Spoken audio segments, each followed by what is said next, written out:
Mais moi, j'avais tout de même une question à vous poser, parce qu'on entend souvent dire que la droite aurait glissé récemment vers le Front National, qu'elle se serait buissonnisée en quelque sorte, du nom du fameux conseiller politique de Nicolas Sarkozy, Patrick Buisson.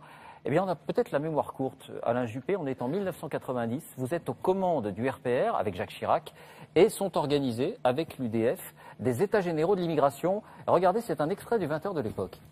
Le problème a pris une telle ampleur dans l'opinion publique que les hommes politiques se décident enfin à parler concrètement. Ainsi, l'opposition, toutes tendances confondues, est réunie pour 48 heures à Villepinte, dans la grande banlieue parisienne. Les reporters, Véronique Saint-Olive, Pascal Pons.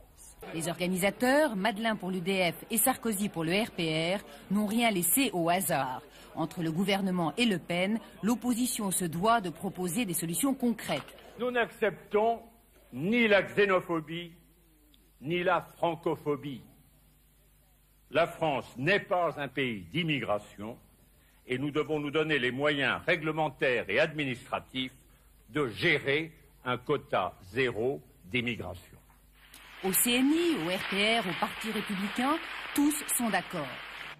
Voilà, et regardez dans le texte de synthèse, il était question de fermeture des frontières, de suspension de l'immigration, de prestations sociales réservées aux Français, regardez, ça s'appelle la préférence nationale, et de l'incompatibilité entre l'islam et nos lois. C'était le texte de synthèse. Vous avez changé d'avis, Alain Juppé, ou c'est la France qui a changé?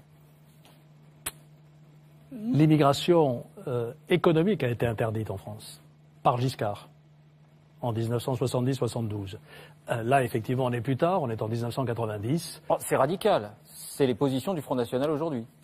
Oui, mais je ne partage pas cela. Rétrospectivement, je pense que c'était une erreur. À l'époque, vous étiez d'accord? Sans doute. J'étais membre du RPR. Oui. Bien. Bravo, vous avez marqué un point. Super. Avant de vous entendre, Jean-Daniel